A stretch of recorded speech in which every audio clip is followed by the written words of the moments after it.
नमस्कार दोस्तों, भाषा शिक्षण के आज के विशेष सत्र में आपका स्वागत है। मित्रों, रेलवे रिक्रूटमेंट बोर्ड की विभिन्न बोर्डों की परिणाम आने लगे और इस परिणाम में यह देखा जा रहा है कि ऐसे छात्र जिनको यह आशा थी कि पेपर 2 में 90 नंबर या उससे अधिक, मतलब 90% या उससे अधिक हम स्कोर कर सकते हैं, ऐसे छात्र भी सेलेक्ट नहीं हो पाए। बहुत दुखद बात है कि आपने इतनी मेहनत की, सेलेक्ट नहीं हो पाए। अप्रत्याशित परिणाम रहा।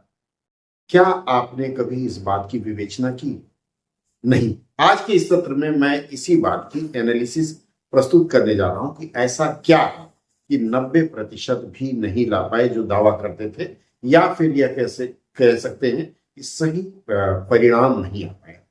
आइए फिर शुरू करते हैं और विस्तार से देखते हैं। मेरे बैकग्राउंड में रेलवे रिक्रूटमेंट बोर्ड की वेबसाइट है और यही से संदर्भ लेते हुए मैं आगे बढ़ूंगा। मित्रों, अनुवाद एक ऐसी कला है जिसमें आपको साहित्य, उसके अलावा जिस विषय में आप अनुवाद करते हैं, अर्थात स्रोत भाषा से लक्ष्य भाषा, दोनों की संस्कृति का आपको पता होना चाहिए। संस्कृति का अगर पता करने की बात करें तो उसमें सबसे पहली चीज है उसका व्याकरण आपको पता होना चाहिए, ग्रामर और लिखने का तरीका।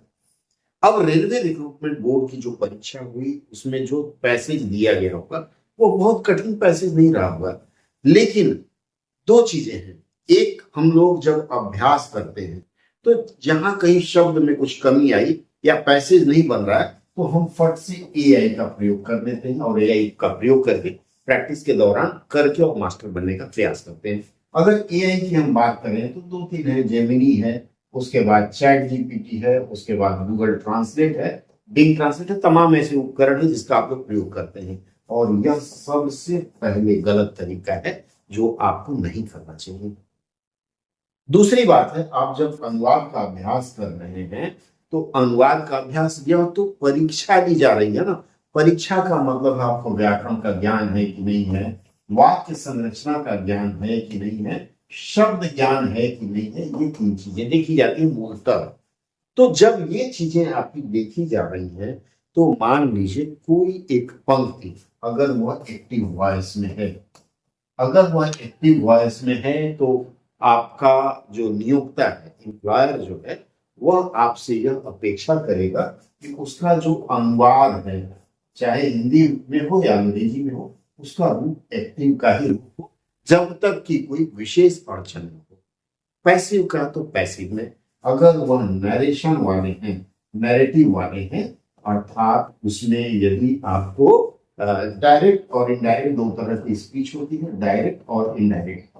तो अगर वह डायरेक्ट और इनडायरेक्ट के रूप में है तो आप जो अनुवाद प्रस्तुत करेंगे उसी रूप में प्रस्तुत करना है, अन्यथा आपका परीक्षा की दृष्टि से वह अनुवाद गलत हो जाएगा। इसके अलावा तीसरी जो सबसे बड़ी बात जिसको देखना चाहिए वह है टेंस। इसके ऊपर विस्तार से हमने चर्चा की, हमारे कई वीडियोस हैं जिसमें मैं नियमित रूप से आपको मुफ्त में ऑनलाइन अनुवाद सिखा रहा हूं।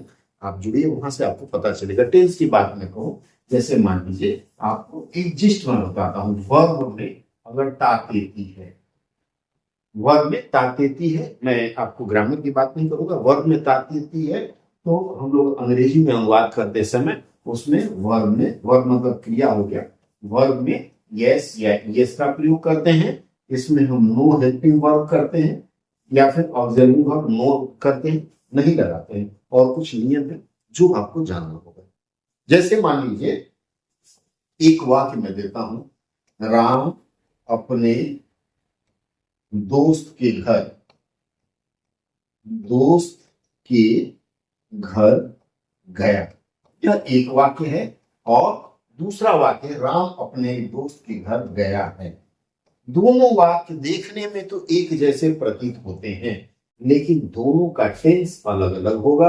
अगर आप हिंदी व्याकरण के अनुसार देखते हैं तो भी दोनों का प्रारूप अलग अलग है, और अगर अलग प्रारूप है तो उसका अनुवाद उसी तरह से होगा। यह जो पहली पंक्ति है यह पास्ट इंडेफिनिट के रूप में जाएगी और यह प्रेजेंट परफेक्ट के रूप में जाएगी। आपको पता होगा कैसे करना है।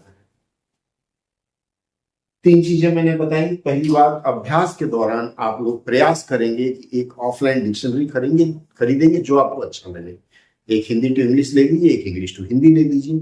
इसके अलावा कम से कम आर्टिफिशियल इंटेलिजेंस का प्रयोग करें, क्योंकि आर्टिफिशियल इंटेलिजेंस हमेशा ही आपको भाव अनुवाद का भाव ठीक से नहीं दे पाती है और आप उसी को फॉलो करने लगते हैं। तीसरी बात है टेंस का स्ट्रक्चर, आपको ध्यान रखना है कि प्रॉपर टेंस के हिसाब से हो। अगर वो एक्टिव में है तो एक्टिव के हिसाब से अनुवाद हो, पैसिव है तो पैसिव के हिसाब से हो, अगर नरेशन है, डायरेक्ट या इनडायरेक्ट स्पीच है तो उसके अनुसार उसका अनुवाद होना चाहिए।